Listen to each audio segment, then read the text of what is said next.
Et RH, c'était toujours soit un homme, soit une femme, dans la trentaine, quarantaine, ou un peu plus âgée même, mais il y avait rarement de femmes noires. Donc moi, je m'étais dit, au bout d'un moment, je vais peut-être m'arrêter parce que je vais pas me retrouver ou je vais pas réussir à monter. Donc moi, fallait vraiment que je me fonde dans la masse. Et il y a ma mère qui nous répétait toujours, et ma sœur peut en témoigner parce qu'elle est là, rappelle-toi, tu es une femme noire. Donc, fallait toujours être excellente, bien faire les choses, être propre sur soi, se retrouver être comme les autres en fait. Donc, il y a eu beaucoup de ça dans mes tout débuts en RH et dans mes tout débuts en entreprise où il fallait que je m'adapte, il fallait que je fasse comme les autres, il fallait que je m'habille comme les autres. Je me suis retrouvée aussi, surtout quand je suis revenue en France notamment, où il fallait que je me réadapte au code après avoir fait 8-9 ans en Angleterre. Il fallait que je me réadapte au code français. Et là aussi, ça a été un gros clash culturel, malgré le fait que je sois française et que j'ai toujours vécu, une grande partie de mon enfance, j'étais en France. Et ça a été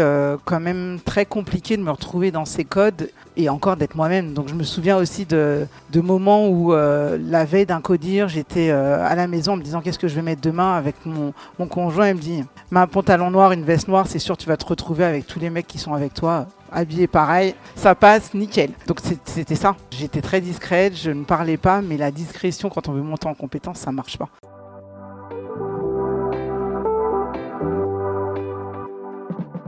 L'action, c'est le pouvoir de changer les choses.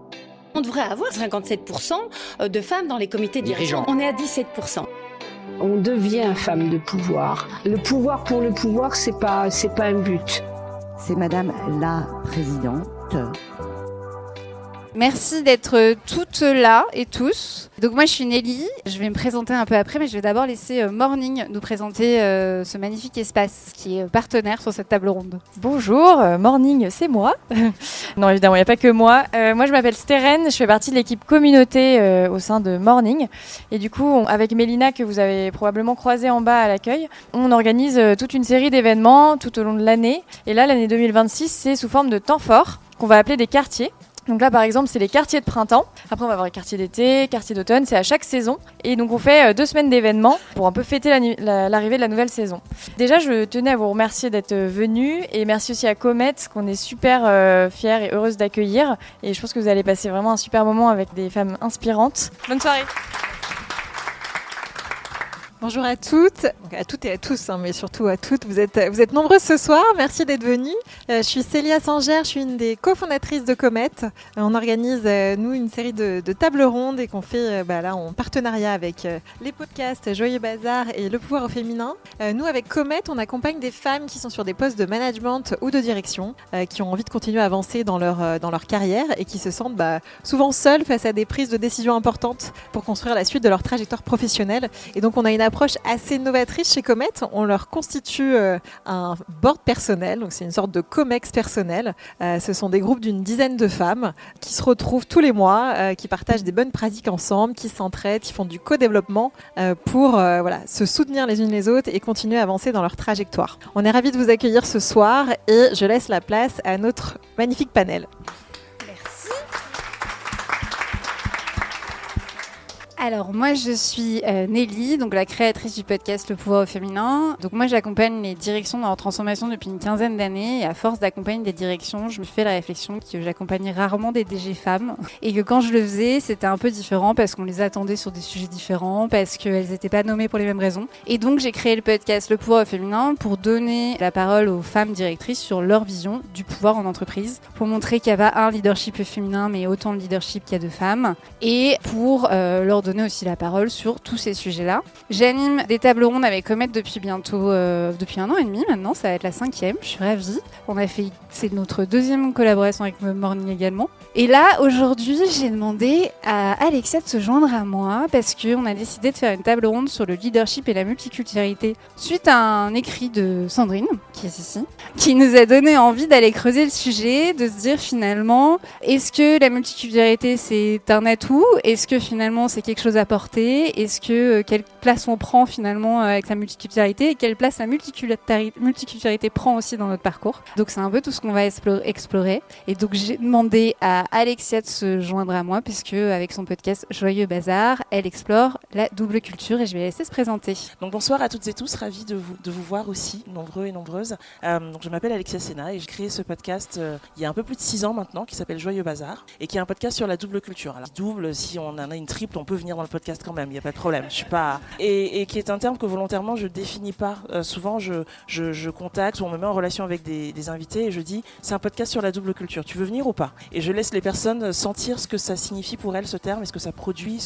comment ça se manifeste ou pas dans leur vie pro, perso, etc. Et je pense que nos invités vont aussi poser un peu de ça, comment ça résonne. Et c'est un espace où on vient pas représenter une communauté, on vient pas forcément revendiquer, on vient juste raconter un bout des lunettes avec lesquelles on voit le monde et puis parfois ça résonne avec les auditeurs, les auditrices. Et donc je me suis dit ce serait chouette en entreprise de faire la même chose, de créer un endroit où on vient comprendre avec quelles lunettes on voit le monde, avec quelles lunettes le collègue ou la collègue voit le monde. Et donc je suis également formatrice, consultante, conférencière sur des sujets de diversité et d'inclusion, avec cette approche de la conversation. On n'est pas obligé d'être d'accord, mais déjà si on peut en parler, c'est bien aussi. Et donc ravi effectivement de co-hoster, non c'est vraiment là, Molière est en train de se retourner dans sa tombe en disant c'est quoi ce terme? Donc de co-organiser, de co-animer cet événement avec Nelly et avec le pouvoir refait. Je pense que vous allez passer une bonne soirée. En toute humilité, on a des super invités, je pense que ça va être chouette. Alors, sans plus attendre, la présentation de nos invités.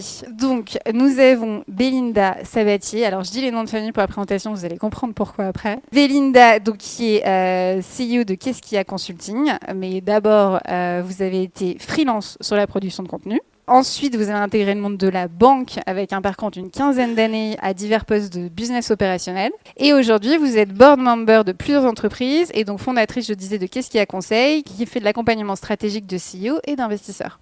Merci beaucoup d'être là. Ensuite, Sandrine Joseph, donc à ma droite, qui est Head of Innovation and CSR Programme chez Orange. Donc, vous avez un parcours de plus de 20 ans chez Orange, de chef de projet à directrice innovation et programme CSR aujourd'hui, en passant par directrice talent parmi tant d'autres. Vous avez également créé Femmes Entrepreneuses chez Orange, qui accompagne une centaine d'entreprises de la tech, créées et dirigées par des femmes. Merci beaucoup. Et donc, Sandrine Buisson-Dallé, donc nous avons 2 Sandrines ce soir, DRH international chez Believe. Vous avez commencé votre carrière en Angleterre comme consultante recrutement, puis poursuivi avec des postes internationaux de HR Advisor, HR Manager UK et France, et DRH France et Benelux de retour en France pour rejoindre Workday, chez qui vous êtes resté 10 ans, et vous avez fini directrice EMEA, Relations Employés et People Consultant.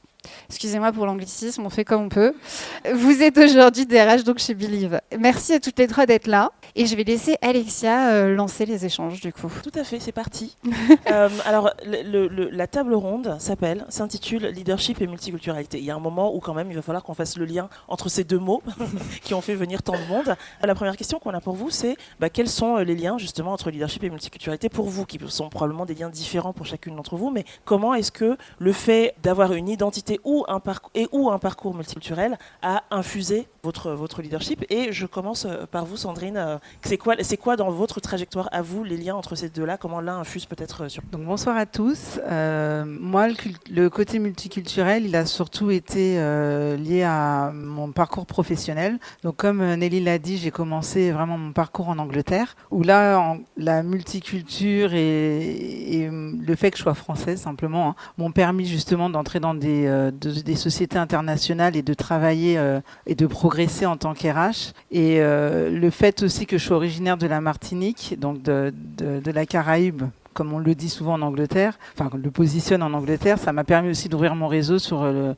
d'avoir un réseau caraïbéen en Angleterre et de pouvoir aussi être membre d'associations et d'étendre mon réseau, mes connaissances, etc.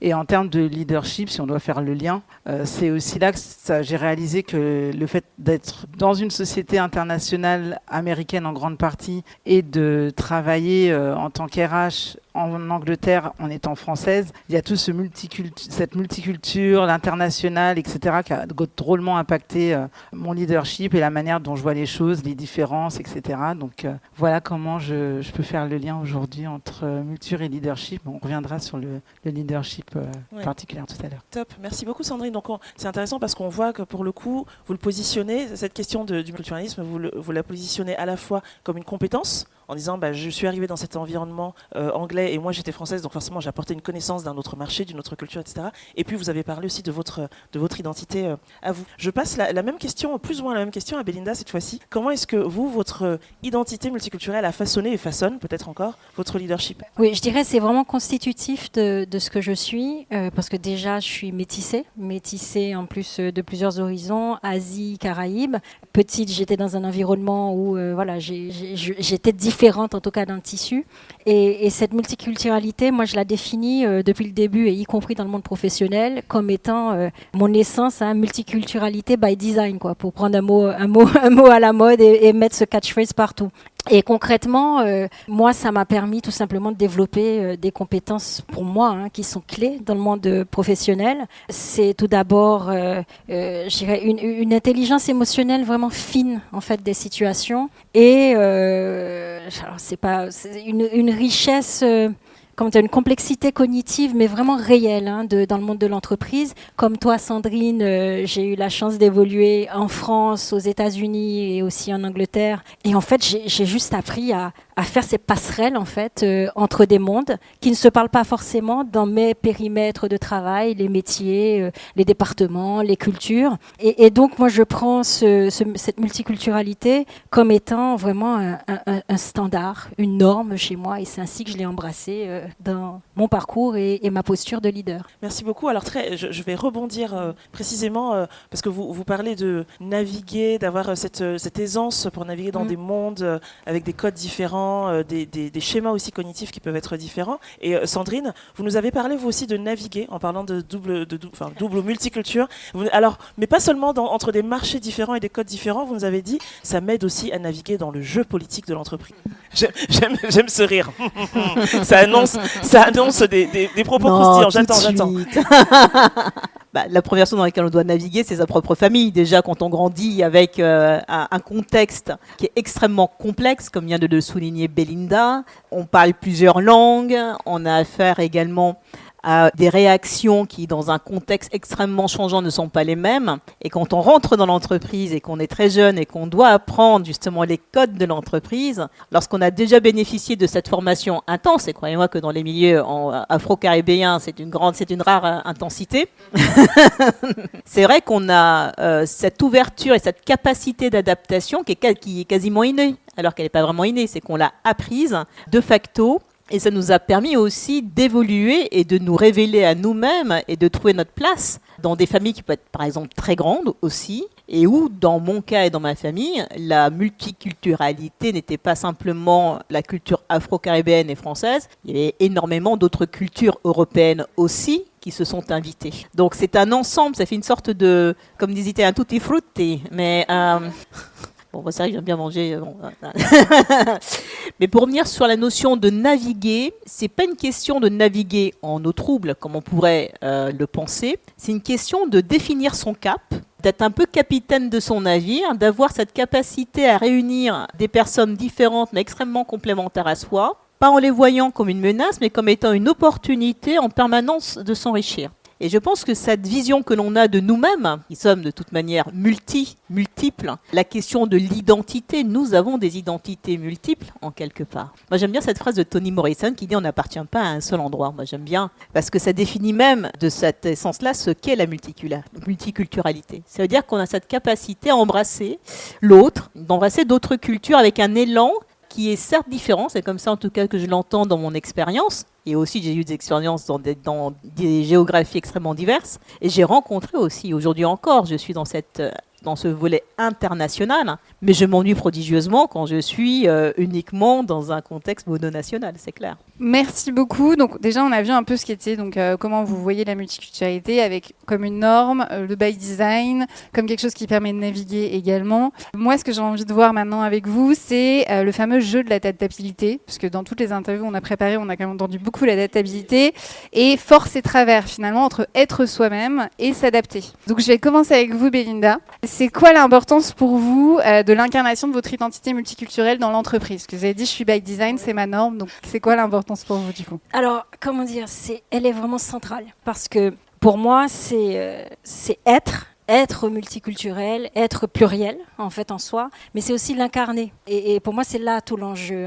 Dans mon cas et nos parents avant nous, on leur a demandé, les attentes c'était de s'adapter aux normes, aux codes dominants. Moi, j'ai eu cette chance d'évoluer dans un univers et de me dire, je fais le chemin inverse. Je pose en fait cette multiculturalité comme une norme et ce n'est pas quelque chose d'exotique. Parce que je peux ne pas être politiquement correcte.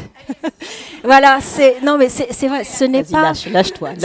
Voilà, non, mais ce n'est pas quelque chose d'exotique. On n'est pas dans son quota de noirs, d'arabes, de femmes ou d'handicapés. Heureusement aussi qu'il y a ces lois, mais c'est vraiment essentiel en fait que chacun trouve sa place et aussi de l'incarner soi-même en tant que leader.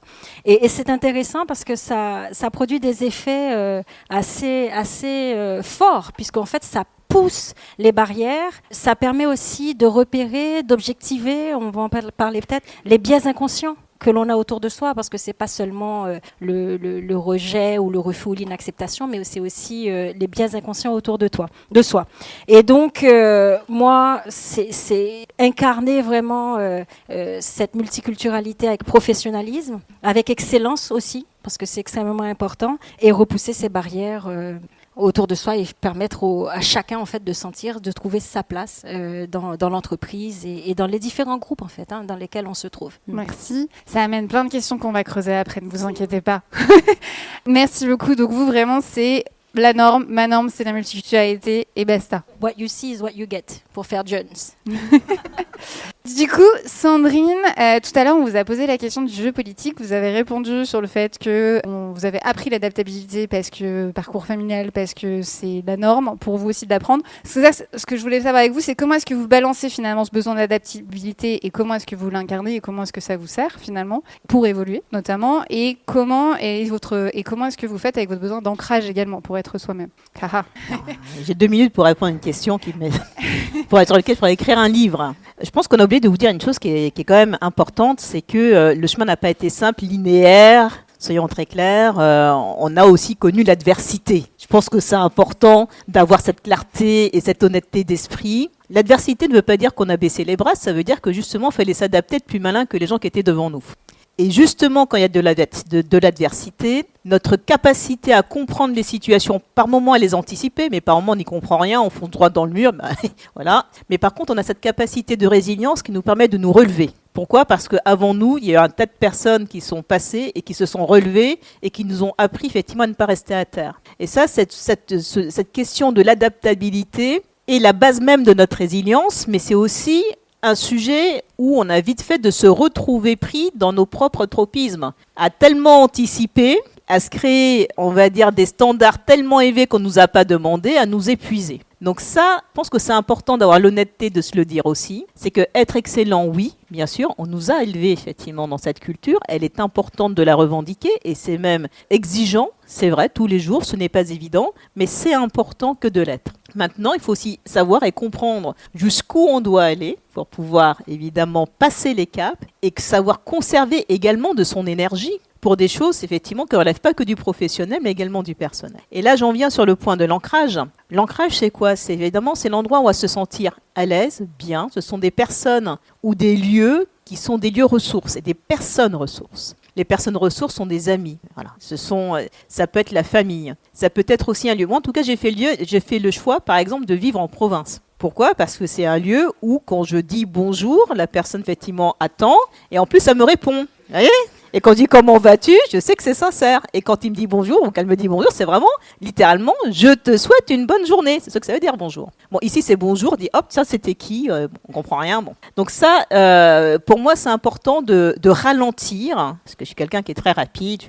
Donc, L'ancrage est important pour m'aider à ralentir, pour prendre conscience du monde qui m'entoure, continuer cet enrichissement, en tout cas qui est important pour moi. Moi, par exemple, je suis une femme de la tech, j'ai pas un diplôme d'ingénieur. Et alors, ça m'empêche pas de comprendre la tech. J'adore l'art. Pourquoi l'art ? Parce que l'art me repose et me permet de développer ma créativité qui est essentielle dans mon métier d'innovation. Donc la multiculturalité, c'est pas simplement une question d'ethnographie ou autre, c'est aussi la manière dont on va s'inspirer de plusieurs domaines et dans cet enrichissement permanent. Et c'est ce que nous a appris notre ADN, en tout cas créole. Même la langue créole, c'est effectivement un composite de plusieurs langues. La manière dont la cuisine également est un composite. Tout est composite. Donc tout est enrichissement pour nous. Et c'est comme ça que j'ai appris à vivre et que je souhaite continuer à vivre d'ailleurs. Vous voyez, j'en dirais même pas que j'ai plus de 25 ans d'expérience. Merci beaucoup.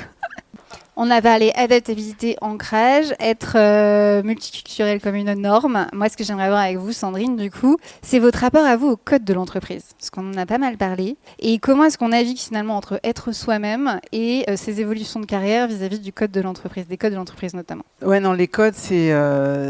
Enfin, moi, c'était un peu différent. Je l'ai jamais imposé comme une norme pour moi. J'ai surtout été... on a parlé d'adaptabilité tout à l'heure et je me suis souvent adaptée quitte à ne plus être moi-même. Donc je me souviens au tout début, quand j'ai commencé mon expérience en RH, surtout, je ne sais pas si vous voyez, mais les RH, c'était toujours soit un homme, soit une femme, dans la trentaine, quarantaine, ou un peu plus âgée même, mais il y avait rarement de femmes noires. Donc moi, je m'étais dit, au bout d'un moment, je vais peut-être m'arrêter parce que je ne vais pas me retrouver ou je ne vais pas réussir à monter. Donc moi, fallait vraiment que je me fonde dans la masse. Et il y a ma mère qui nous répétait toujours, et ma sœur peut en témoigner parce qu'elle est là, rappelle-toi, tu es une femme noire. Donc, fallait toujours être excellente, bien faire les choses, être propre sur soi, se retrouver être comme les autres en fait. Donc il y a eu beaucoup de ça dans mes tout débuts en RH et dans mes tout débuts en entreprise où il fallait que je m'adapte, il fallait que je fasse comme les autres, il fallait que je m'habille comme les autres. Je me suis retrouvée aussi,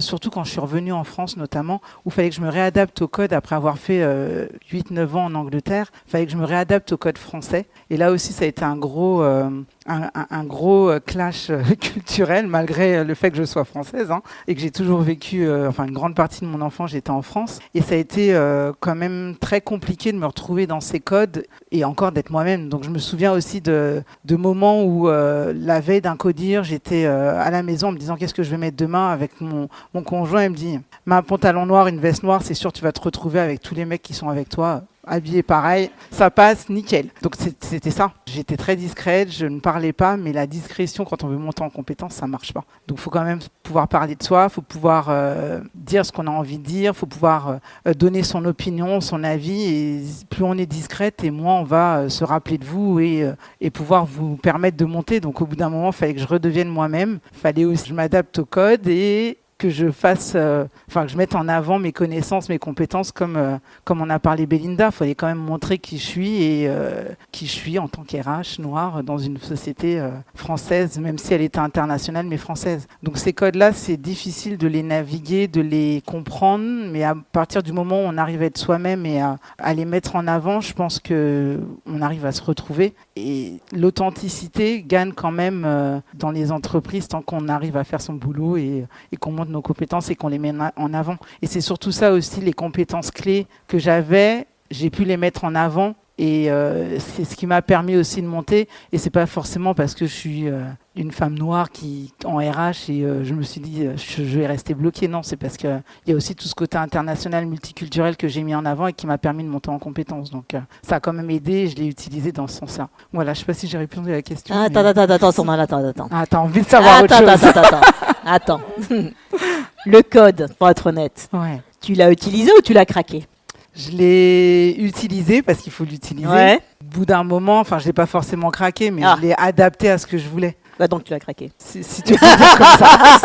Sandrine, précisez ce que vous voulez dire par craquer. Non, quand on dit craquer le code, c'est vrai qu'on nous parle de codes d'entreprise qui sont effectivement des us et coutumes qui peuvent être un peu rigides et par moments, de par notre essence, on peut avoir un certain nombre de dissonances par rapport à cet environnement. C'est ce que j'appelle un peu craquer le code. Et on va venir dans quelques instants, c'est la notion de l'inclusion, mais c'est la composition, c'est apporter une touche. Moi, mon métier jusqu'à présent, ça a été de porter de la transformation. Donc, je ne peux pas porter de la transformation en étant conforme en permanence à tout. Donc c'est vrai que lorsqu'on arrive, et souvent on est recruté pour ça, on est recruté parce que justement on a cette dissonance qui apporte du changement dans l'entreprise. Et il faut savoir craquer ce code, mais dans une forme de tectonique des plaques. On ne va pas faire exploser en tout cas une organisation.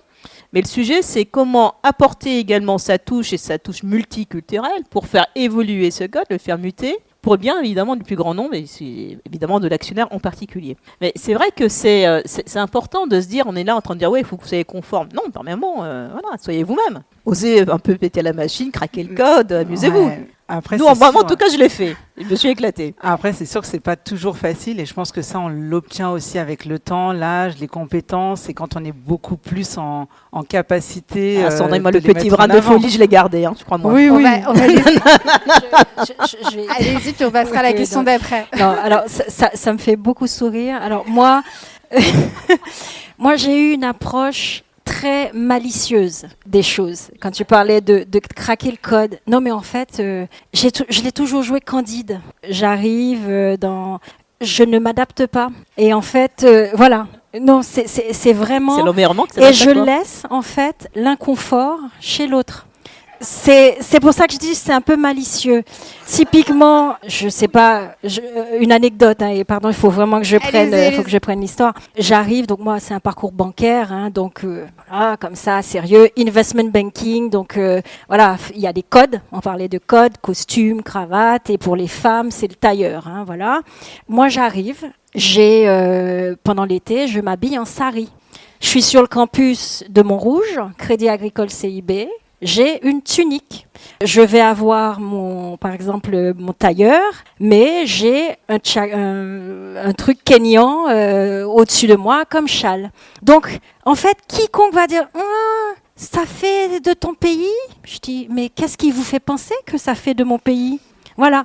Donc, c'est juste une anecdote, mais moi j'aime bien laisser l'inconfort et donc à l'autre, et lui permettre de se sentir mal et lui-même de prendre conscience de ses biais inconscients. Et puis moi, je suis là, je souris et j'avance. Voilà, donc ça m'a trop fait...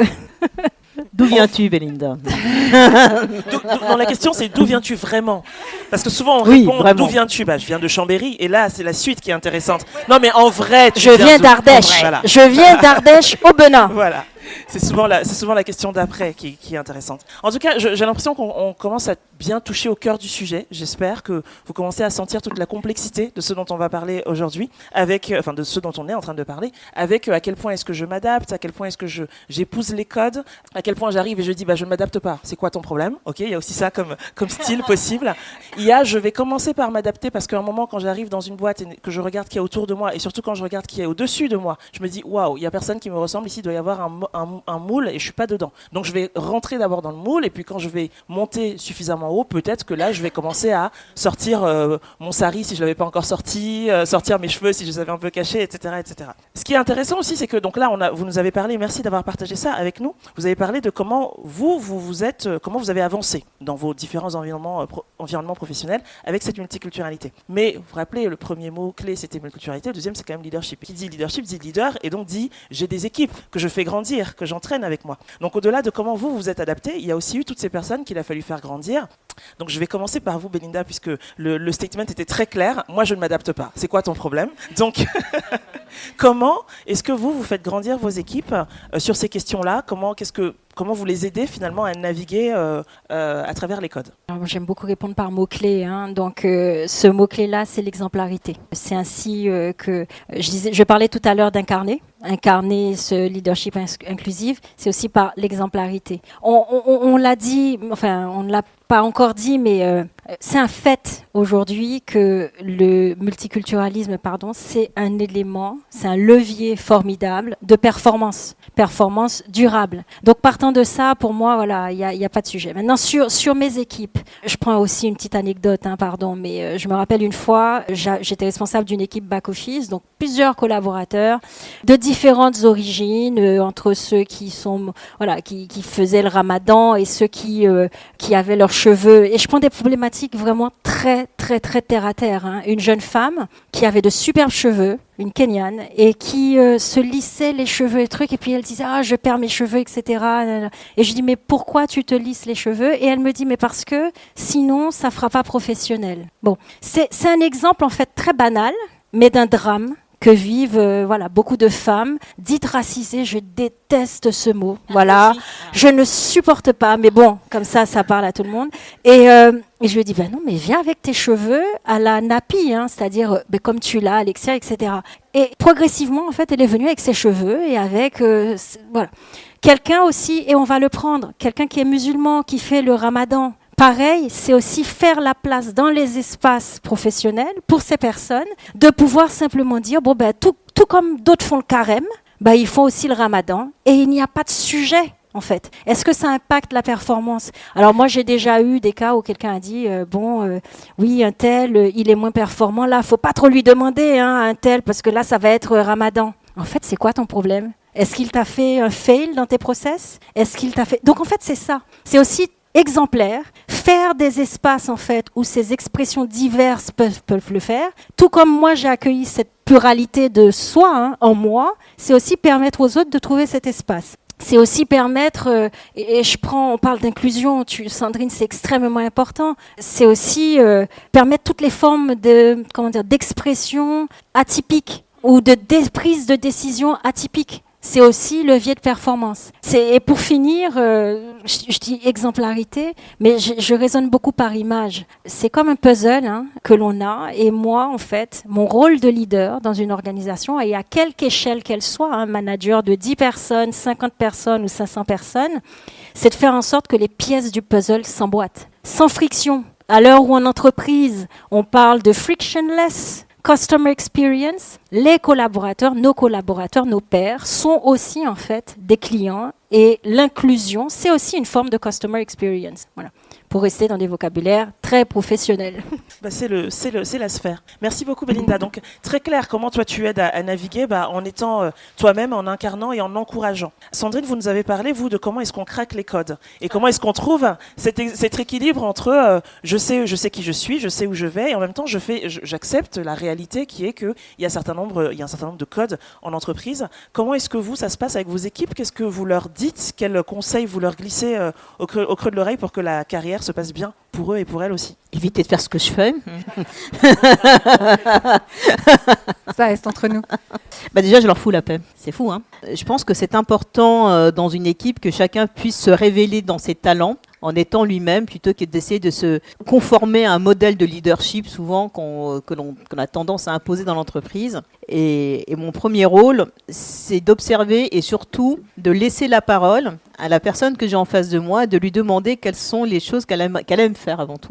Donc, je commence toujours par qu'est-ce que tu aimerais faire et qu'est-ce que tu aimes faire. Il est vrai que je travaille sur des programmes très atypiques, donc où on parlait de neuroatypie. Je les attire, mais comme c'est un truc, c'est juste incroyable. Les neuroatypiques, je ne sais pas pourquoi, mais je les attire.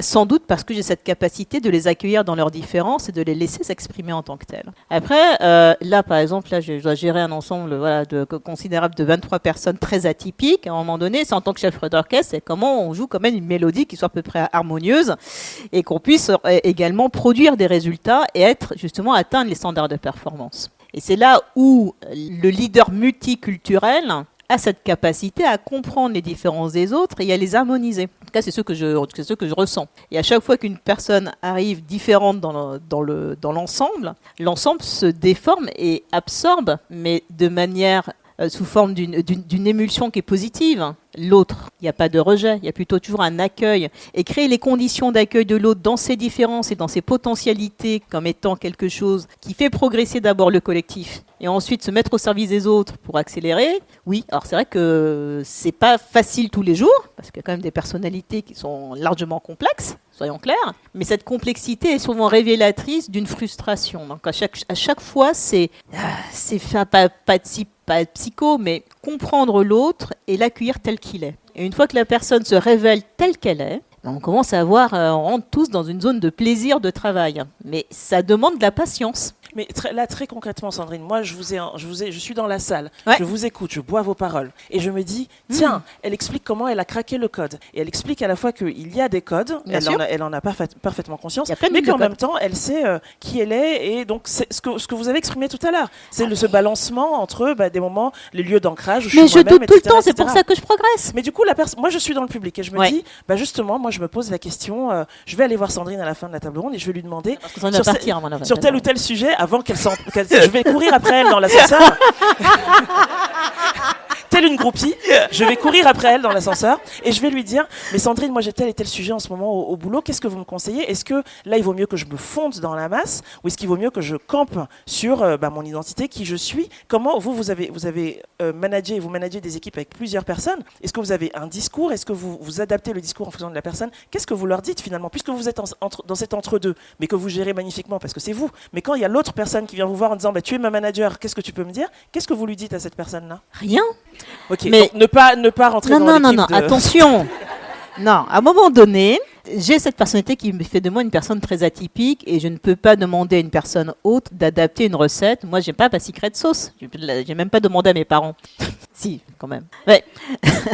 Mais vous voyez, il y a des choses qui relèvent de l'instinctif et il y a des choses qui relèvent du cognitif. Et entre la bascule entre l'instinctif et le cognitif, chez moi, c'est quelque chose qui est quasiment à 50-50 en permanence. Chez d'autres personnes, ça passe que par je lis 15 bouquins, puis ensuite je fais mon idée. Voilà. Mais chacun a ses propres modes de fonctionnement. Donc si on est en réaction par rapport à une personne qui est dans son équipe, pour comprendre qu'est-ce qui se joue derrière. Est-ce que c'est vraiment un problème de compréhension, donc c'est déjà clarifier les choses? Est-ce qu'on est clair, nous, en tant que leader, dans sa vision et dans l'expression de ce que l'on souhaite des autres, déjà pour commencer? Premier examen de moi. Où j'en suis, est-ce que je suis clair? Si les autres ne réagissent pas, c'est qu'il y a un problème qui vient peut-être de moi. Après, si la personne en face est tout le temps en opposition, ce qui peut arriver en permanence, c'est ce qui peut se produire, c'est l'interroger sur ce qui le dérange. Et s'il n'y a pas de dialogue possible, il faut avoir une tierce personne pour recréer la sphère de dialogue. Mais il n'y a pas de recette miracle. Il n'y a pas de recette miracle. C'est simple, il n'y en a pas. Et on parlait de naviguer, on parle de recettes, mais à chaque fois c'est pareil. Il faut comprendre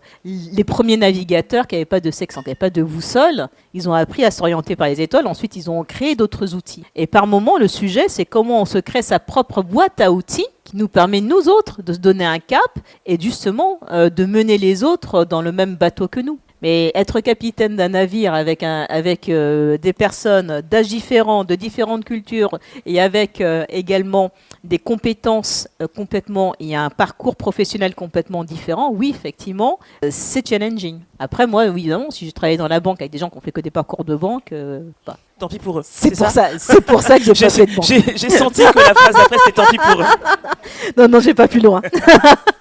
Ok, donc on va chacun de trouver sa boussole. J'ai un peu la même question pour vous, Sandrine. Qu'est-ce que vous dites à vos équipes? Vous avez dit, moi je me suis quand même beaucoup adaptée au code, puis petit à petit, la confiance, le temps venant, la compétence s'affinant aussi, j'ai commencé à montrer un peu plus qui je suis. Et vos équipes, du coup, qu'est-ce que vous leur dites et comment vous les gérez, comment vous les managez? Quel leader vous êtes sur ces questions-là? Alors moi, j'essaie beaucoup de comprendre les gens je m'adapte beaucoup à eux aussi, mais j'essaie beaucoup de comprendre les gens avant de savoir vraiment comment je peux naviguer, comment je peux m'organiser et comment je peux organiser l'équipe en général. Donc il y a... Là, je viens de commencer, ça va faire un peu plus de 6 mois maintenant, mais quand j'étais chez Workday, j'avais quand même une équipe que je connaissais depuis des années, donc on savait comment on fonctionnait ensemble. En plus, elles étaient dans tous des pays différents, donc très multiculturelles, en fonction de leur pays, de leurs origines, de ce qu'elles savaient faire ou d'où elles venaient. Je les ai vues progresser, j'ai progressé avec elles, et donc c'était beaucoup,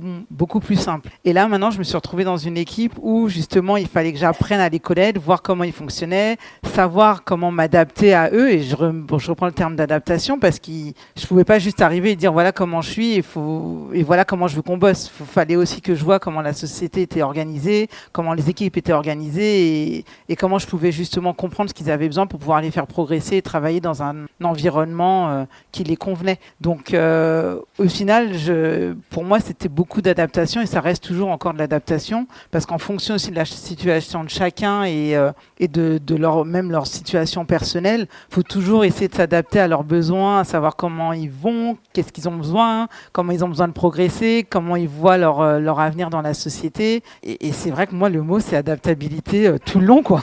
J'allais le dire. Je m'apprêtais à demander, est-ce que quelqu'un a compté combien de fois? Ouais. Non, c'est vraiment ça. Je fais je m'adapte beaucoup aux gens et même le fait de partager ce que je fais, mes expériences, etc. Ça leur permet aussi de comprendre moi de mon côté, de leur côté comment je suis, et comment je fonctionne. Et je pense que des deux côtés encore, il y a de l'adaptabilité tout le long, quoi. Ce sera donc je le maître mot de hein. cette soirée. Est-ce que ça vous est arrivé d'être dans une forme de dissonance cognitive entre moi j'essaye d'être autant que possible moi-même, j'essaye d'être la plus authentique que je peux, et par contre dans la manière dont je vais gérer telle ou telle personne de mon équipe, parce que j'ai bien compris que vous adaptez, donc je vais pas dire la manière dont vous gérez votre équipe, mais telle ou telle personne dans votre équipe, à cette personne-là, je vais lui dire un peu le fais ce que je dis parce que je fais, je vais lui dire toi, par rapport à telle et telle problématique, ce serait bien que tu t'adaptes, que tu rentres un peu dans le moule, est-ce que c'est des choses qui vous sont peut-être arrivées, comment vous les traversez? Ça m'arrive souvent. En tant qu'RH, le positionnement est assez compliqué parce qu'on doit jongler entre les besoins d'un salarié, les besoins d'une société, les besoins des managers. Donc il faut vraiment réussir à comprendre tout ce qui est en place et tous les enjeux qui sont en place pour pouvoir vraiment répondre aux questions et aux demandes. Donc c'est sûr que pour certains salariés, certains membres de mon équipe notamment, et dans mon leadership, je suis quand même obligée de comprendre tous les enjeux et de leur dire la façon dont tu as communiqué ça, au niveau de la société, ça va pas forcément marcher. Ou au niveau de ce manager qui est forcément bien placé et qui a déjà sa ligne, sa feuille de route et c'est comme ça qu'il veut faire. Il faut lui faire comprendre soit ses biais, soit ce qu'il a fait de bien, soit ce qu'il a fait de mal, tout en essayant de répondre aux besoins du business et tout en essayant de mettre le salarié bien dans la situation, enfin tant qu'on peut le faire, parce qu'il y a forcément des situations compliquées qu'on doit gérer. Mais c'est sûr que je partage beaucoup mes expériences, les erreurs que j'ai faites et les apprentissages que j'ai eus sur toute ma carrière. Et je pense que ce partage aussi, ça montre que moi aussi, je suis pas arrivée où je suis en ayant tout fait parfaitement, mais que les erreurs qu'ils ont peut-être faites, je les ai faites avant. Et justement, il faut que je repartage ces informations, ces codes, mes apprentissages, de redonner du feedback continu pour que eux aussi comprennent comment il faut qu'ils se positionnent et qu'ils arrivent à monter en compétences. Donc le partage d'expérience, les apprentissages et les codes que moi j'ai peut-être pas forcément bien appliqués et que j'ai constaté plus tard, je leur redonne et je leur dis oui, des fois il faut faire de cette façon parce que malheureusement on peut pas toujours être dans la norme ou être qui on veut quand on doit s'adapter à une société, quoi. Merci. Alors, je vais rebondir sur ce qu'a dit Alexia. Le mot adaptabilité est sorti beaucoup. Ce que je vous propose de voir là maintenant, c'est justement qu'est-ce qu'une culture inclusive. Une culture, finalement, on ne s'adapterait pas, puisque la culture inclusive fait que tout le monde y trouve sa place. Et j'aimerais commencer par vous, Sandrine, en parlant notamment du levier utilitariste de la multiculturalité, parce que vous avez dit, moi, on vient me chercher, je fais de la transfo, on vient me chercher parce que, justement, je suis multiculturelle. Quand on a préparé ça, on a aussi parlé de la falaise de verre. Je ne sais pas si ça parle à tout le monde, la falaise de verre. Très bien.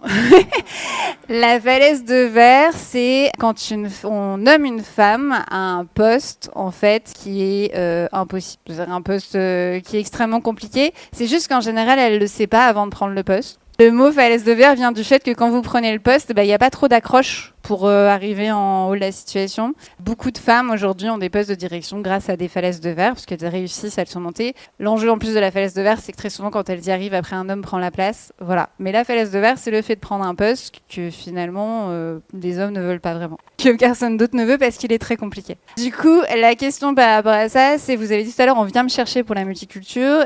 Est-ce qu'on vient vous chercher en levier utilitariste ou parce que vraiment on vient vous chercher parce que le poste, il est fait pour vous grâce à toutes les compétences que vous avez développées? Ça, c'est ce qu'on me vend quand on ne me parle pas de la falaise de verre. Soyons clairs. Il y a la bonne vieille technique du fusible. C'est à quoi ça sert un fusible dans un réseau électrique? C'est quand le truc rentre en surchauffe, hop, c'est lui qui saute. Donc en gros, c'est à peu près ça, la falaise de verre. C'est qu'à un moment donné, quand le système rentre en surchauffe parce que vous commencez à rentrer dans une zone de turbulence, c'est vous qui sautez, mais le système lui reste. Ah, ça vous paraît plus clair, le système de la falaise de verre? Parfait.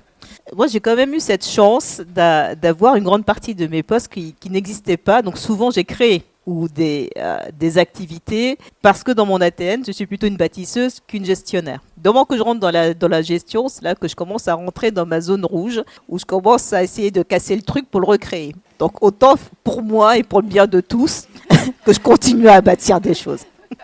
Et c'est là, évidemment, je reviens sur cette notion de multiculturel. C'est vrai que cette notion que je porte effectivement en moi, qui est ce qu'a porté d'ailleurs mes parents, qui sont des migrants effectivement culturels, puisqu'ils sont partis des Antilles pour arriver à ce qu'aujourd'hui on appelle l'Hexagone, en quittant tout, en se disant on laisse tout derrière nous et on va construire, et ça c'est quelque chose qui m'a porté et qui continue à me porter, ce côté c'est pas grave, de toute manière si je quitte quelque chose, ce que je vais construire sera sans doute meilleur. Je ne sais pas, il y a pas de la prédiction d'où je vais aller, et d'ailleurs c'est bien ça c'est ça qui crée justement le piment, les épices, bref, vous m'avez comprise.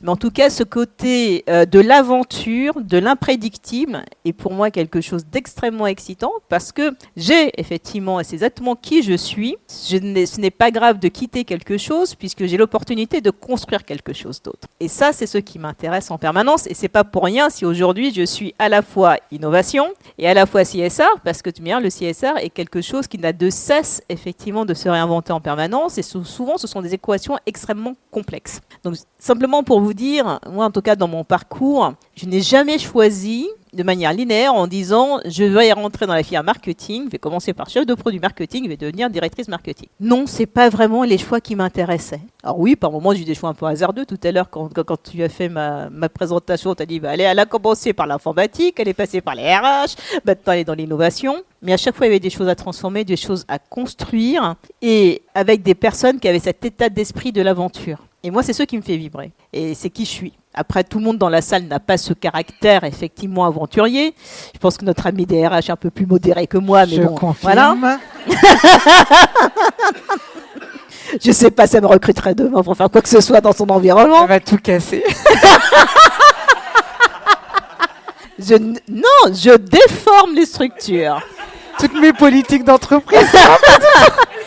Mais mon rôle, c'est innover. Tu vois, on m'a trouvé une case qui s'appelle l'innovation qui n'en est pas une. C'est un truc qui est sur ressort, ça bouge tout le temps. On en a besoin, mais pas dans mon équipe. Et après, on va nous dire, ouais, moi je m'adapte. Non. Il y a un peu d'innovation. Il y a le pôle innovation. Ça ne reporte pas. Non, mais c'est intéressant. C'est intéressant. Là, j'ai touché à la limite de ton adaptabilité. C'est sûr. Non, mais on a tous des limites d'adaptabilité, c'est sûr. Mais... Non, mais c'est vrai qu'on n'a pas parlé d'une chose. On n'a pas parlé non plus de notre charge mentale qui est quand même considérable parce que on nous a parlé de l'excellence, il faut qu'on fasse attention parce qu'on est noir et ainsi de suite. C'est vrai que quand on se lève tous les matins et qu'on simplement s'est habillé, on est déjà en DEFCON 12. On n'a même pas encore pris le métro pour aller travailler, que c'est déjà chaud. Donc, non, c'est vrai. Donc, on a une pression considérable et en permanence. Et c'est vrai que par moment, on peut à un moment donné, effectivement, ne pas être raisonnable. Parce que personne d'à peu près normal pourrait survivre en étant... il faut faire attention à ce que l'on dit, la coiffure, les cheveux, on a mis un gros bijou, là non, c'est un peu trop ostentatoire. À un moment donné, on a juste envie de se foutre la paix, quoi. Mais c'est vrai. Donc ça, c'est important aussi de se le dire. Une personne multiculturelle, c'est aussi une personne qui porte une charge mentale qui est considérable, par moment qui est projetée sur nous, cette charge, et par moment, effectivement, ce sont des choses qu'on induit et qu'on ne nous a pas demandé. Donc trouver le juste équilibre pour se retrouver en tant que personne et définir finalement qui on est, quelle trajectoire on se donne, c'est vrai que c'est un vrai challenge que j'ai eu en étant beaucoup plus jeune. Aujourd'hui, là, si je peux être comme ça, avec mes cheveux crépus, de toute façon, ma veste comme ça, avec un jean et ainsi de suite, c'est parce que j'ai décidé que, comme ça, j'étais très bien pour venir vous parler ce soir. Et que si ça ne convient pas à quelqu'un de la salle, vous savez quoi ? Non, je ne vous le dirai pas. Et c'est ce que je disais sur l'âge et la maturité. On ne le fait pas systématiquement. Enfin, il y en a qui arrivent, hein, mais on ne le fait pas dès qu'on a 20 ans, quoi. Ça, c'est avec le temps, l'âge, les expériences, et on finit par se positionner différemment. Alors, Sandrine, vous cassez tout. Si je cassais tout, comment ça se fait que j'ai fait 25 ans, je suis dans la même boîte ? C'est vrai. Donc finalement, vous cassez pas tout. Pourquoi j'ai pas cassé ? J'ai déformé en permanence. de manière féconde. Vous dites, pardon, Des Lizzie Belinda, recompositions. Hein, c'est des recompositions, c'est ça? absolument, et c'est fécond, c'est très fécond les recompositions. Mais du coup, voilà, très bonne définition de la falaise de verre, merci. Du coup, Sandrine, vous avez une vision, une approche différente. Moi, j'aimerais aussi savoir que ça vous parle, cette falaise de verre, et comment ça vous parle. Et puis, que vous nous donniez un peu les red flags et les green flags d'une culture inclusive. Je vais pas tous les donner parce que je pense pas que je les connais tous. Ceux que vous avez. Mais ceux que j'ai, en gros, je vous ai partagé tout à l'heure que j'ai changé d'entreprise et j'étais sur le marché de l'emploi il y a 6-7 mois. Et c'est sûr que les red flags, green flags, quand j'ai commencé à postuler pour chercher un autre poste, ils arrivent très vite et très fort. Quand vous discutez avec les recruteurs ou vous mettez vous commencez à discuter avec les gens qui sont en interne, etc. Ça commence à vous dire, oula, je vais peut-être pas m'aventurer là. Et c'est effectivement les choses que j'ai voulu regarder et que j'ai observées pendant, et que je fais toujours d'ailleurs. Mais il y a deux petites choses que quand j'ai cherché du boulot et que je continue à faire, c'est d'une, observer beaucoup, et de deux, prendre des informations, que ce soit en interne ou même avant d'être en interne dans la boîte. Et sur le premier point, par exemple, quand je partais en entretien, donc déjà je vais absolument avoir des entretiens physiques, parce que je sais qu'il y a pas mal de boîtes maintenant qui embauchent que en visio. J'ai quand même si je faisais 3 entretiens en visio, les 2 derniers, au moins le dernier, il fallait que j'aille dans le bureau. Et ce moment d'aller dans le bureau, je le prends toujours, et j'ai toujours essayé de faire ça, c'est d'essayer d'arriver avant aux entretiens, idéalement avoir des entretiens positionnés à 15h ou entre 9h et 10h, parce que c'est les moments où les gens arrivent ou sortent du bureau. Donc là, c'est ce que je me rappelle avoir eu 2 entretiens où justement j'étais dans les derniers niveaux, les dernières étapes, pardon, et notamment le dernier, donc chez Billy où je suis actuellement. J'avais rendez-vous, je crois, à 9h ou 9h30. Je suis arrivée bien 15 minutes ou 20 minutes avant. Je savais très bien, les recruteurs ou les gens que vous rencontrez, ils vont jamais vous voir 20 minutes avant, ils ont d'autres choses à faire avant. Donc forcément, on a ce temps d'observation. Souvent, les gens sont sur leur CV à regarder, à se préparer, mais moi, je m'assois à l'entrée ou je m'assois où on me met, mais j'observe. Et là, je regarde les gens qui rentrent, je regarde à quoi ils ressemblent. Je me dis, ok, là, c'est quand même bizarre parce que il y a au moins 50 personnes qui sont rentrées, ils étaient tous blancs. La petite photo, il y a que des noirs sur le site internet ou des gens différents, c'est peut-être pas forcément vrai. Il y a ce petit côté que j'ai beaucoup fait en entretien et je voulais vraiment observer et voir si ce qu'ils vendaient sur le site était réellement ce qu'ils appliquaient dans l'entreprise. Et chez Billy, je me suis quand même sentie rassurée, même si quand on arrive, et c'est pas parfait, dans toutes les entreprises, on va avoir plusieurs nationalités, couleurs ou autres. Et après, il y a toujours ce plafond de verre qu'on constate où la représentativité n'est pas toujours là. Mais bon, chez Billy, je me suis quand même assez retrouvée. Et la deuxième chose que je fais, je parle beaucoup, j'essaye de trouver des gens en interne avant de rentrer dans les boîtes. Et là, merci à Comet, que j'ai rejoint juste avant justement de rentrer chez Believe, parce que ça m'a permis de m'ouvrir un réseau et de chercher justement des gens qui étaient déjà dans cette boîte avant, ou de trouver des contacts de personnes qui étaient dans la boîte avant. Et là, j'ai pu parler à une personne en particulier qui était dans la société, et là je lui ai posé carrément les questions que j'avais besoin de savoir, quoi. La représentativité, qui est dans la société, comment ça fonctionne, quand il parle diversité inclusion, est-ce que c'est réel ou est-ce que c'est du pipeau. Je me suis sentie à l'aise parce que les gens pouvaient partager, et souvent les gens vous disent oui pour 15 ou 20 minutes de discussion. Donc ça, c'est vraiment les 2 choses que j'ai voulu faire. Et je sais même plus c'était quoi la question initiale. C'était les red flags et les green flags. C'était parfait. Voilà, donc les red flags et les green flags de l'inclusion et de la diversité en entreprise. Voilà, c'est les 2 choses que je peux partager aujourd'hui.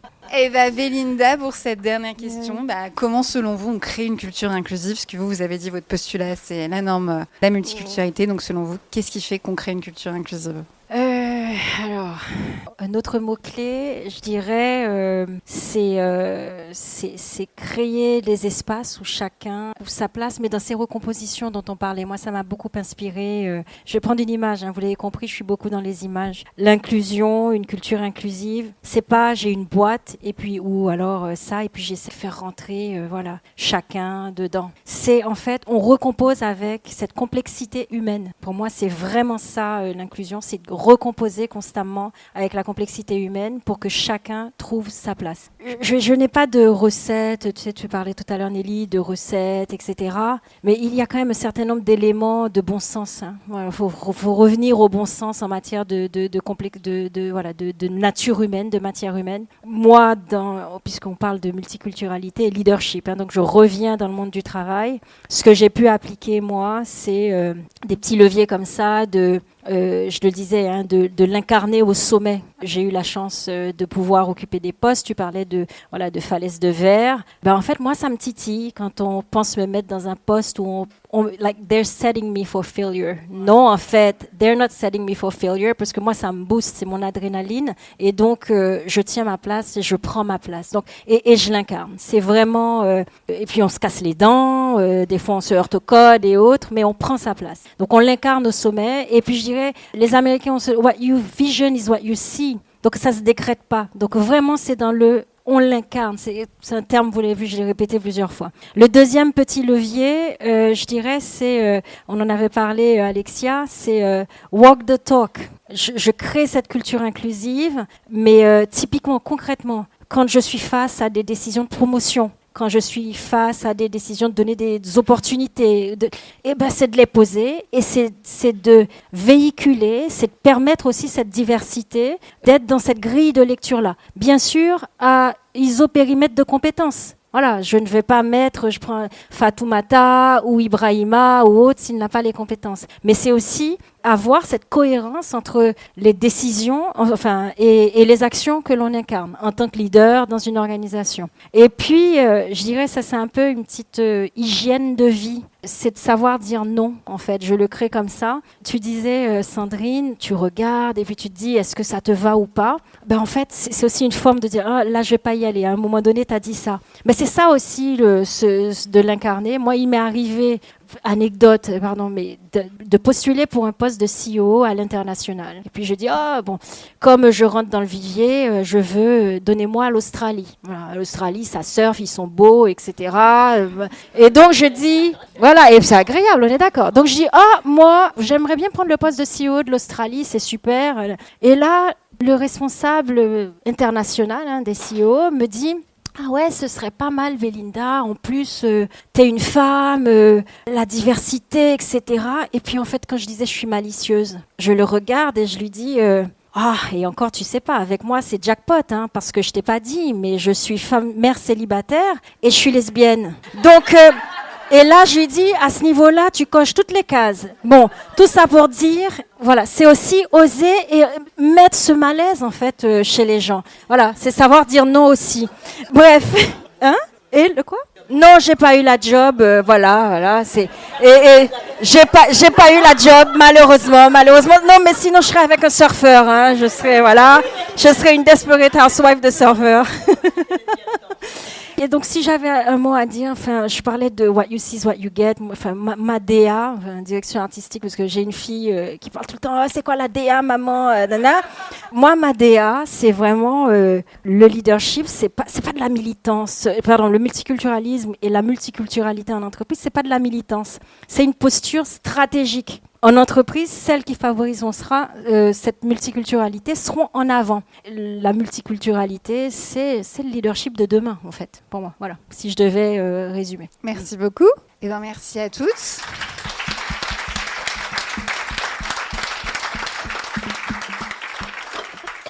Sandrine, vous devez nous quitter, je crois. Du coup, oui, parce qu'on va passer aux questions, du coup. Mais en tout cas, merci beaucoup pour votre participation. S'il y a une ou deux questions pour Sandrine, il y en a. Oui ? C'est une question pour Sandrine et Sandrine.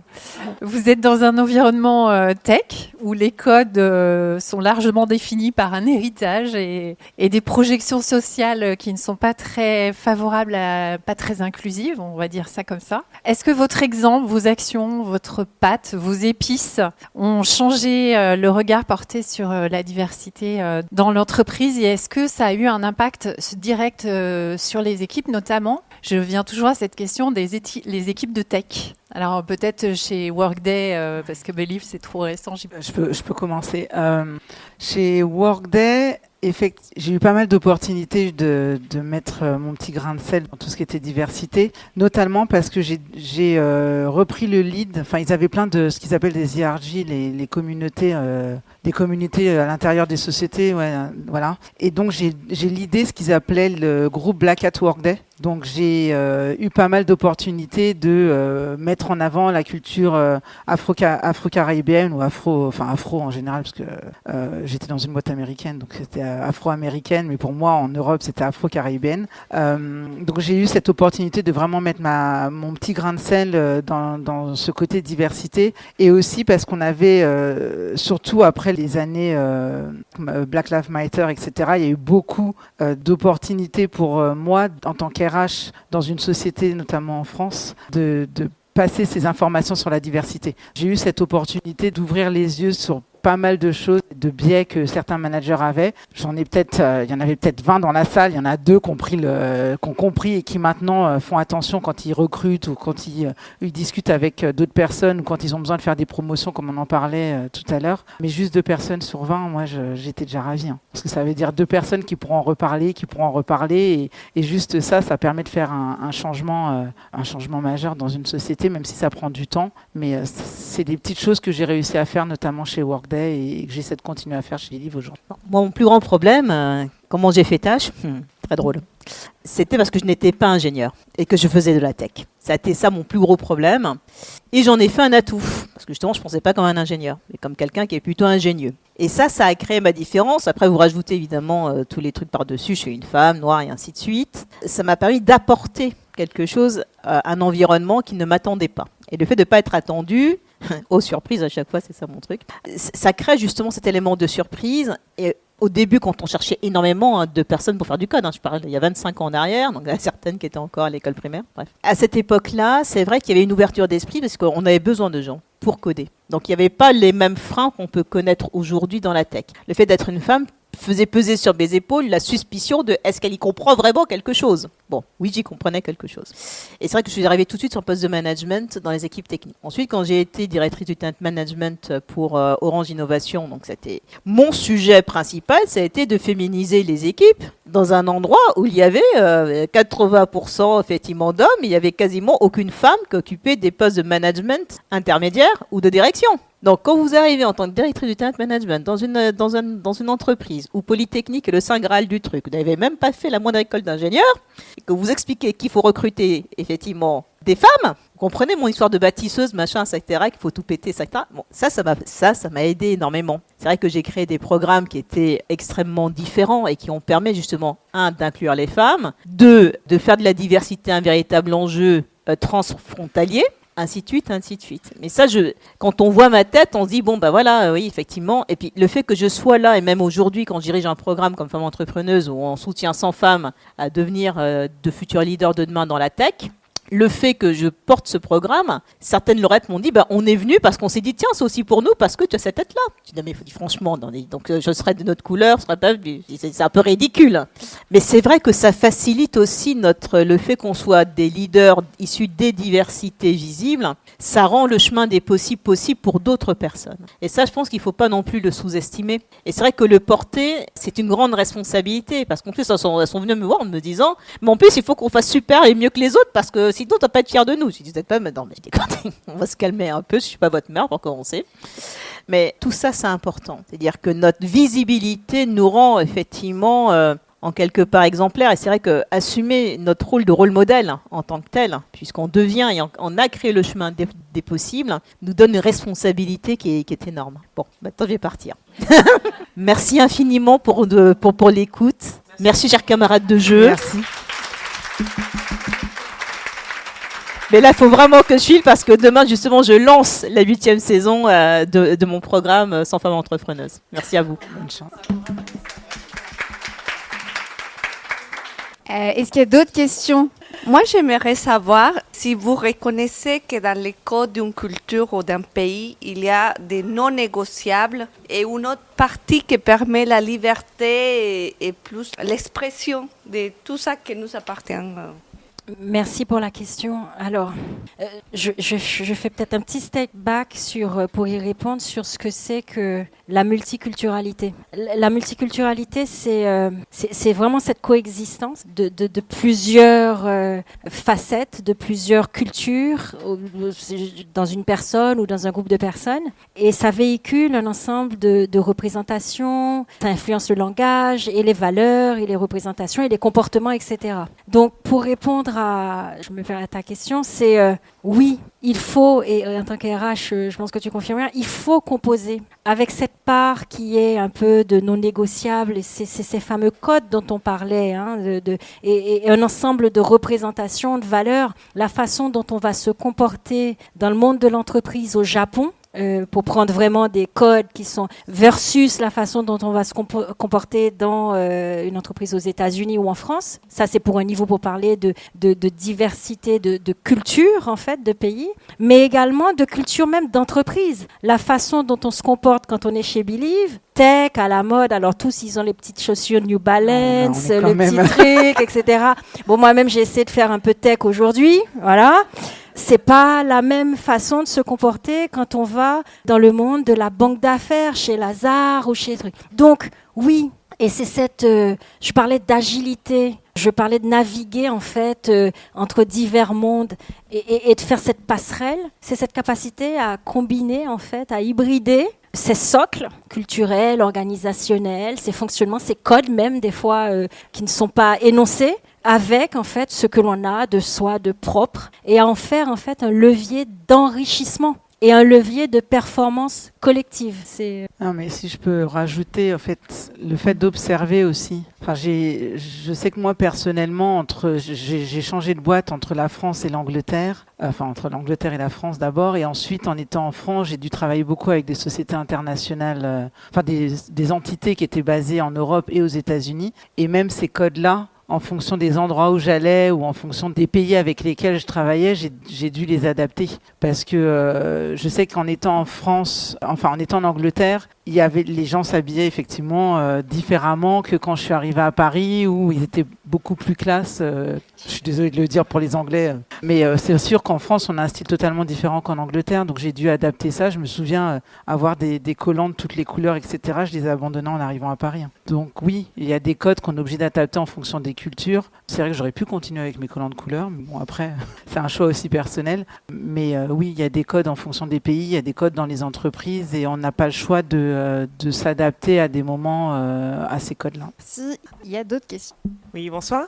La France n'est pas les États-Unis, mais quand on constate ce qui se passe aux États-Unis avec le gros frein qui est mis sur tous les programmes de diversité qui s'arrêtent et autres, si ça venait à arriver en France, parce que quand on regarde la société actuelle, elle part en vrille un peu dans tous les sens, quels seraient les atouts que vous mettriez en avant pour pouvoir justement garder ces programmes, garder cette notion de multiculturalité pour convaincre si on venait à vous challenger un peu trop sur cette notion de leadership et multiculturalité.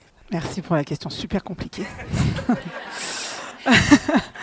C'est hyper compliqué, et effectivement, pour ne pas le nommer, quand il est passé au pouvoir, c'était l'année dernière ou il y a 2 ans, chez Workday, on a eu un cut. Hein. On va pas le mentir, hein. Toutes les grosses sociétés américaines, il y a eu un cut rapide sur tout ce qui était diversité et inclusion. Donc on a dû faire des changements de positionnement, on a dû faire des communications en interne pour pouvoir dire oui, on le fait encore, mais en même temps on peut pas trop le faire. Enfin, c'était assez bizarre comme positionnement. Et nous en interne, fallait quand même, surtout dans les pays européens, on a quand même des lois. Hein. Faut pas se mentir, l'index égalité homme-femme, il est toujours là. Bon, tout ce qui est diversité en termes de culture et autres, on a encore du travail là-dessus. Mais il y a l'Angleterre qui a quand même des règles qui commencent à être mises en place. Enfin, voilà, ces choses-là, on peut pas les éviter, et on est quand même obligé de combiner avec, malgré le fait qu'on est dans une boîte américaine. Enfin, c'était mon cas notamment quand j'étais chez Workday, qu'on est dans une boîte américaine et que ce cher président a dit, bah non, toutes les sociétés qui vont bosser avec les US, bah va vous arrêter de faire ce genre de choses. On ne pouvait pas totalement arrêter parce qu'on est des sociétés américaines dans un autre pays que les États-Unis, donc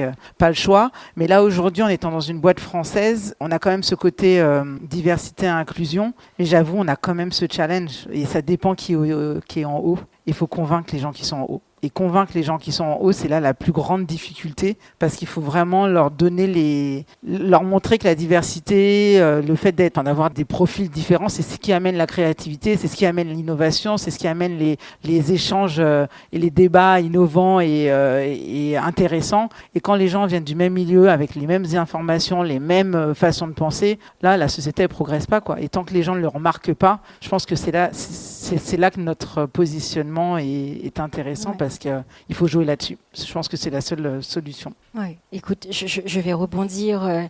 Tu as dit, tu vois, c'est des choix de société. Tu sais, qu'est-ce qu'on veut? Moi, je vais dire, l'heure est grave, les amis.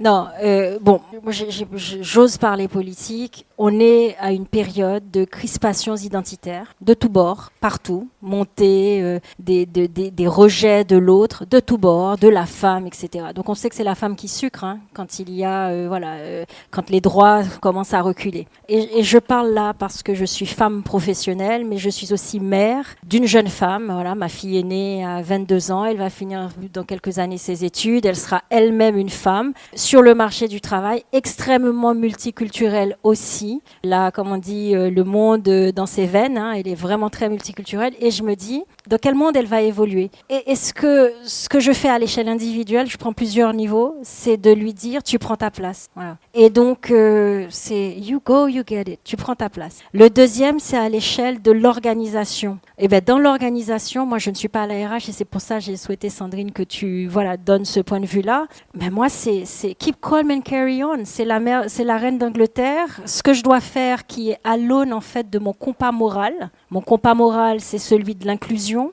Mon compas moral, c'est celui où chacun a sa dignité dans le monde du travail. Donc, je garde ce cap. Et quoi qu'il en coûte. Voilà. Et le troisième niveau, c'est celui de sa société dans laquelle on est.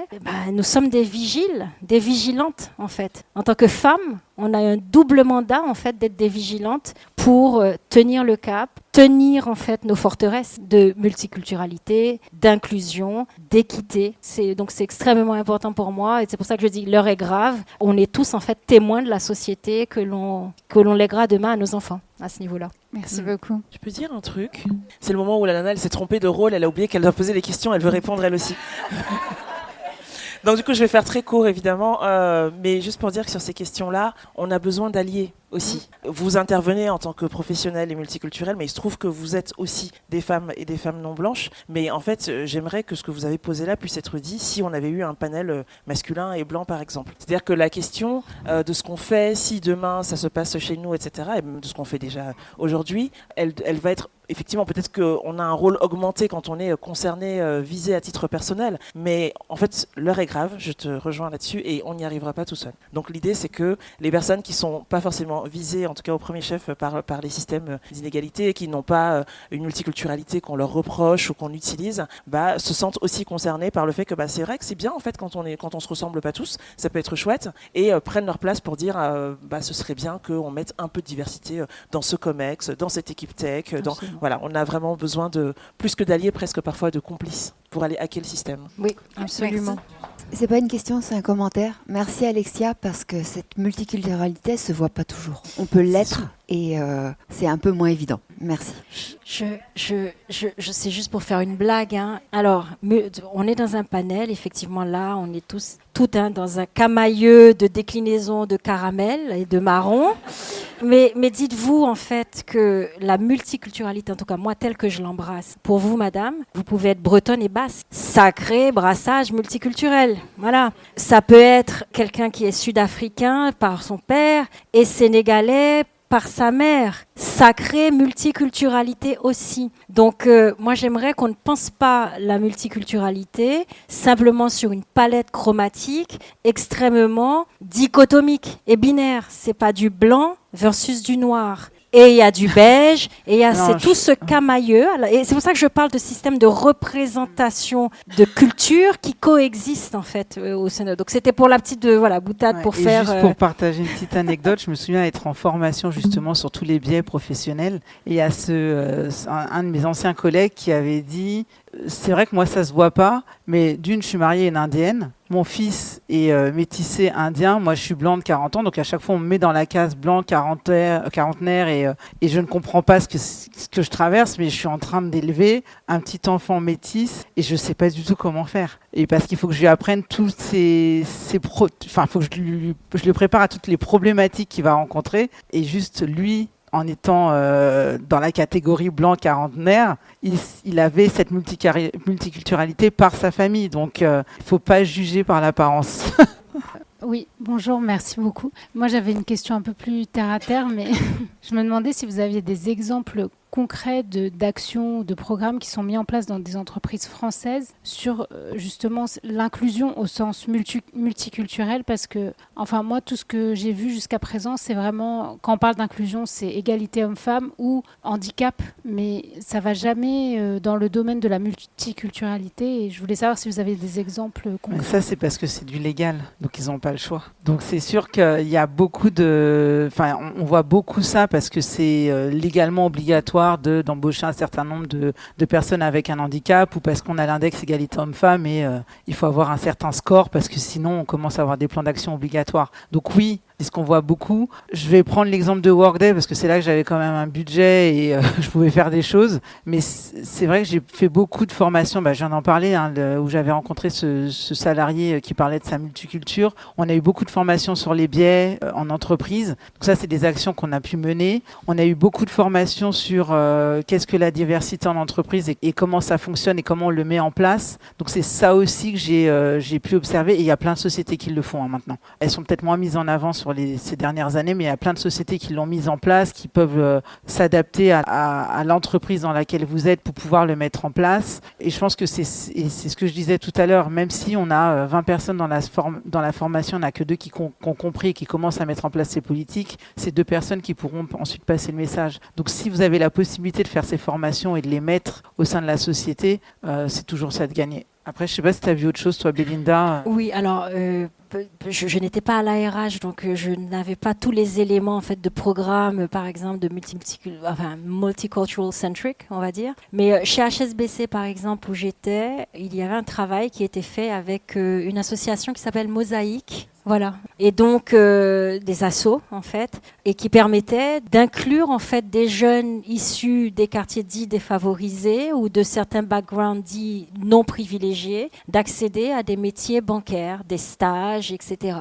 Et je crois qu'il y a aussi des programmes de mentorat. Donc ça c'est un exemple. Voilà, c'est un exemple concret de choses qui se faisaient. Je connais aussi une association, Nathalie, en Angleterre et qui a essaimé aussi en France, qui vise aussi à permettre l'accès, je crois que c'est SEO ou SOE, je rechercherai si c'est quelque chose qui t'intéresse, et qui permet de faire intégrer en fait sur des parcours dits d'excellence, cette fois-ci dans du M&A, dans de la structuration, des jeunes issus de ces backgrounds défavorisés, et y compris en fait des femmes blanches qui pourraient sortir de je sais pas moi, d'un quartier défavorisé de Londres. Donc il y a des choses, et en la matière, il faut pas attendre que ça nous tombe dessus. Quand dans des fonctions RH, il faut vraiment être proactif pour moi et aller le chercher. Et en tant que manager, c'est aussi, je parlais de garder les forteresses, c'est aussi de dire moi j'ai ça, je veux aussi ce type de profil. C'est pas de la discrimination inversée. En fait, ça c'est de faux débats. Donc, Non, c'est sûr, le côté recrutement aussi, où on peut travailler avec beaucoup d'associations qui justement aident à faire entrer des salariés qui n'ont pas forcément ce réseau. Enfin, tu as parlé de Mosaïque, je connais Sport dans la ville aussi, qui permet de faire des événements qui des fois ne demandent pas de budget. On peut juste se mettre en collaboration avec eux et pouvoir travailler avec eux. Il y a pas mal d'assos, là c'est les 2 qui me reviennent là, parce que tu en as parlé, mais il y a plein de choses, petites choses qui peuvent être mises en place et qui permettent d'agir sur la diversité d'une manière ou d'une autre. Ouais, le mentorat aussi, j'en ai fait en interne. Ça, c'est extrêmement important. Très bien, pour le coup, aussi. c'est très, très, très porteur. Ça crée du lien, de la légitimité. C'est extrêmement fort comme le. Pardon, vous allez me dire, c'est toujours moi, c'est toujours quand je lève la main, mais vraiment en 15 secondes, juste sur cette question-là, sur la question vraiment de la multiculturalité, au-delà des questions de couleur de peau, etc. Il y a je pense à Decathlon par exemple, où ils ont fixé un objectif de X%, je ne sais plus combien c'était, mais de managers ayant eu un parcours international, donc c'est pas forcément une multiculturalité génétique, mais c'est de personnes qui sont passées par plusieurs pays, parce qu'on en a parlé, hein, la culture c'est pas seulement les origines, c'est aussi la culture d'entreprise et les cultures de pays dans lesquels on a travaillé. Et après, pour le ramener pour le coup à des sujets vraiment de couleur de peau, moi je fais beaucoup de formations sur la question du racisme. C'est pas celle par laquelle on commence, parce qu'effectivement on commence par le genre et par le handicap qui sont davantage différés, mais je vois, en tout cas chez mes clients, ce sujet il commence à émerger, et il commence à émerger notamment par son versant racisme ordinaire, c'est-à-dire pas forcément sur la diversité où les gens me disent regardez, on a des gens de toutes les couleurs. Je dis ok, ça j'ai vu, mais la question c'est est-ce que quand ils arrivent chez vous, ils sont bien dans leur couleur, ou est-ce qu'ils ont l'impression qu'ils doivent rentrer dans un moule, un peu ce dont on a parlé. Et donc cette question de j'ai été recruté, c'est super, mais en fait tous les jours on me fait des blagues qui me ramènent à ma différence, au bout d'un moment j'ai plus envie de venir bosser, ça commence à être pris en compte en termes de formation et de sensibilisation des boîtes. Pas aussi vite que je voudrais, mais ça commence quand même. Ok, vous avez répondu d'une certaine façon, mais je voulais simplement revenir sur le sujet de la communication que je trouve intéressante également, parce que en multiculturalité, il y a des façons de communiquer, on le sait, qui sont différentes. On a beaucoup parlé de communication non verbale, notamment au travers de l'apparence. Possible, pas possible, j'y vais pas, mais comment est-ce que vous avez fait pour accompagner vos équipes notamment à communiquer de la bonne façon avec des gens qui ne sont pas comme eux? Qu'est-ce qui est mis en place, qu'est-ce qui fonctionne, qu'est-ce qui ne fonctionne pas quand les gens travaillent avec d'autres pays à l'international? Parfois on parle un peu trop vite, un peu trop fort, ou pas assez, ou on dit des choses qu'on ne devrait pas dire. Comment vous avez vécu ça et comment vous avez accompagné les équipes, les managers à optimiser cette compétence-là? C'est super. J'ai un bouquin qui me revient en tête, à chaque fois je le partage avec les managers quand ils doivent gérer des équipes à l'international. Ça s'appelle The Cultural Map ou Culture Map de Erin quelque chose. Ce livre, merci. Et ce livre, il est excellent parce que ça donne plein d'exemples de comment certaines personnes... Enfin, déjà, c'est un outil simple et très facile à distribuer. Ça donne plein d'exemples de situations dans lesquelles on se retrouve et qui permettent de justement essayer de comprendre les différences culturelles. Donc ça peut être un outil. Après, je ne sais pas si tu as d'autres... Moi, j'ai un cas, alors toujours dans le monde bancaire. Nous, on avait déroulé des formations pour que les collaborateurs puissent s'adresser dans les codes culturels des pays. Donc en banque, on va parler de contrepartie. On est à telle banque A, une autre banque B, c'est la contrepartie. Et pour parler en fait avec dans ces codes-là. Donc typiquement, on déroulait en fait sur ces différents services. Et typiquement, c'était de dire quand on s'adresse à un Japonais, qu'est-ce qui est important pour un Japonais quand on s'adresse tel truc san. Voilà. Donc on avait des templates comme ça. Ou alors de dire pour un Japonais, la culture, le contrôle qualité, la culture risque est extrêmement importante. Peut-être avec un client plus hispanique, un écart dans le calcul de valorisation de 0,1 centime ne pose pas problème. We agree, boom, in full, et puis on fait, on valide la collatéralisation, etc. Mais pour une contrepartie japonaise, 0,1 centime d'écart, c'est inadmissible. C'est ça ou c'est pas ça. Donc je prends des exemples très concrets de monde du travail où à la fois on apprend à jouer de ces codes et donc à former pour pouvoir, encore là une fois, générer de la performance en fait. Il y a un site internet que je connais qu'on avait utilisé aussi qui permet à chaque personne de voir dans quel positionnement il est par rapport à sa culture vs une autre culture. Et ça permet de donner aussi des moyens, des codes de communication entre les deux pays. Et là, je suis justement en train de le développer chez Believe pour le mettre en place parce qu'on va beaucoup travailler avec l'Inde. Donc, c'est des choses comme ça qui peuvent aider en interne. Il y a aussi des petits éléments, là je le prends par exemple dans une autre banque où j'étais, c'était de permettre aussi à l'autre de bien prononcer le nom de l'autre. Typiquement Kwame, Mbappé, etc. C'est pas Mbappé.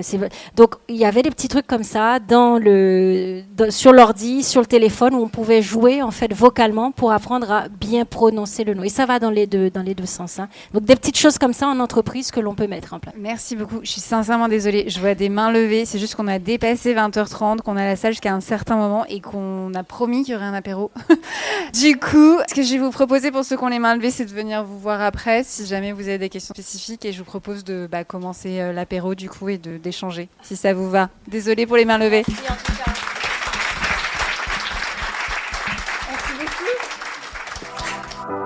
Si vous avez aimé cette interview, partagez-le autour de vous. Dites-le nous aussi en commentaire, sur les plateformes ou sur les réseaux. C'est toujours un plaisir d'avoir vos retours. Et bien sûr, pensez aux étoiles pour toujours nous donner plus de visibilité. Merci beaucoup et à bientôt!